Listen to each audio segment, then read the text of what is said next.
नमस्कार, आप देख रहे हैं एवी स्टार न्यूज। मैं हूं आपके साथ सपना वर्मा। एक बार फिर हाजिर हूं अपने खास कार्यक्रम एक किस्सा दिन का हिस्सा में, जहां मैं आपको बताती हूं देश और दुनिया से जुड़े वो तमाम राजनीतिक, ऐतिहासिक और सामाजिक क्षेत्र से जुड़ा वो एक दिलचस्प और एक अनोखा किस्सा जो बनेगा दिन का हिस्सा। तो चलिए शुरुआत करते हैं आज के हमारे पहले किस्से से, जो कि जुड़ा है सामान्य ज्ञान से। जी हाँ, सामान्य ज्ञान से। सामान्य ज्ञान के अलावा ये दरअसल हमारे विज्ञान से भी जुड़ा है। जी हाँ, विज्ञान से।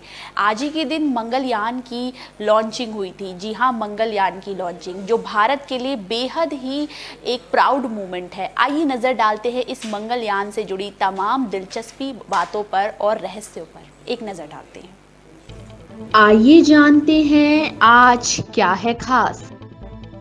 5 नवंबर का ऐतिहासिक आंकलन।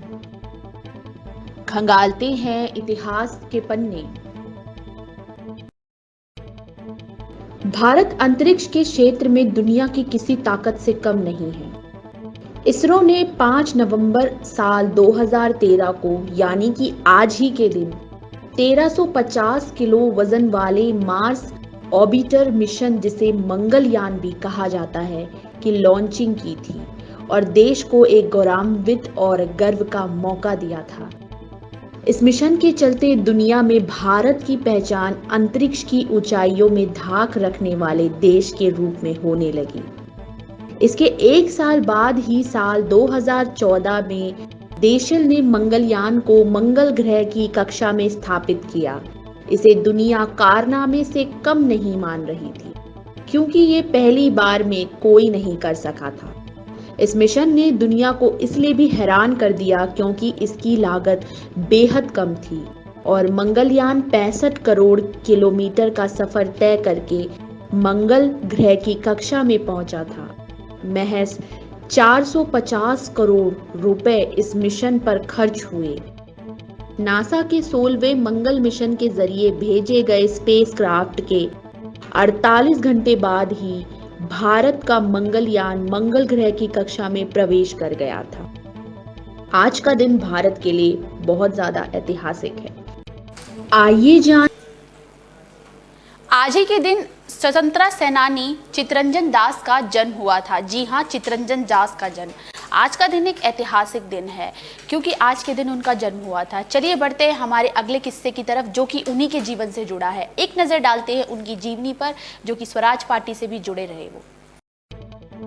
आज ही के दिन साल 5 नवंबर 1870 को स्वतंत्रता सेनानी चित्तरंजन दास का जन्म हुआ था, जो देशबंधु के नाम से प्रसिद्ध हैं। वो बंगाल की भारतीय राजनेता और ब्रिटिश शासन में बंगाल में स्वराज पार्टी के संस्थापक भी रह चुके थे। उन्होंने देश की आज़ादी के लिए अपना सारा जीवन अर्पण कर दिया और आखिरी सांस तक ब्रिटिश हुकूमत से लड़ते रहे। पश्चिम बंगाल के स्वतंत्रता सेनानियों में चित्तरंजन दास का नाम बड़े ही आदर और गौरव के साथ लिया जाता है। ये न केवल उच्च शिक्षित व्यक्तित्व थे, बल्कि अग्रणी विचारक भी थे।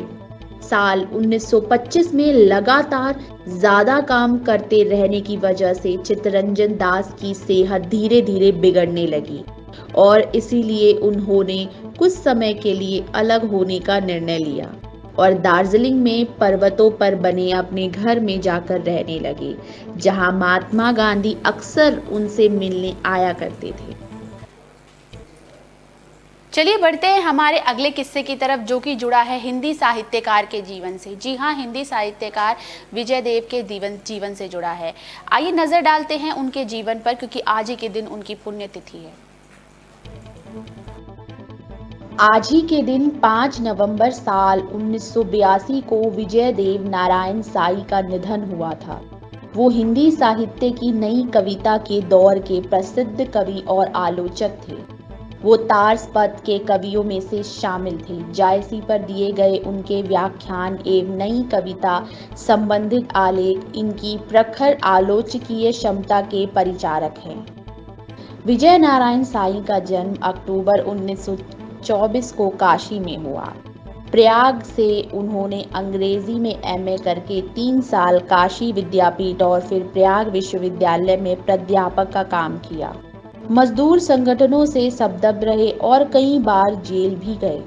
साई की कविताओं में मनस्पर्शी व्यंग है। मछली घर तथा साखी उनकी प्रमुख कृतियां हैं। ये तीसरे शतक के चर्चित प्रयोगवादी कवि हैं। इन्होंने निबंध तथा समालोचना भी लिखी थी। प्रवरण समीक्षक, बौद्धिक निबंधकार और जायसी काव्य के विशेषज्ञ विद्वान थे विजयदेव नारायण साई।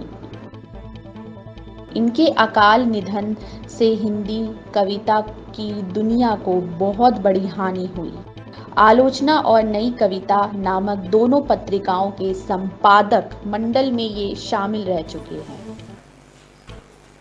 हमारी इस खास पेशकश एक किस्सा दिन का हिस्सा में आज के लिए बस इतना ही। मुझे दीजिए इजाज़त। देश और दुनिया से जुड़ी तमाम खबरों के लिए देखते रहिए AB स्टार न्यूज़। शुक्रिया।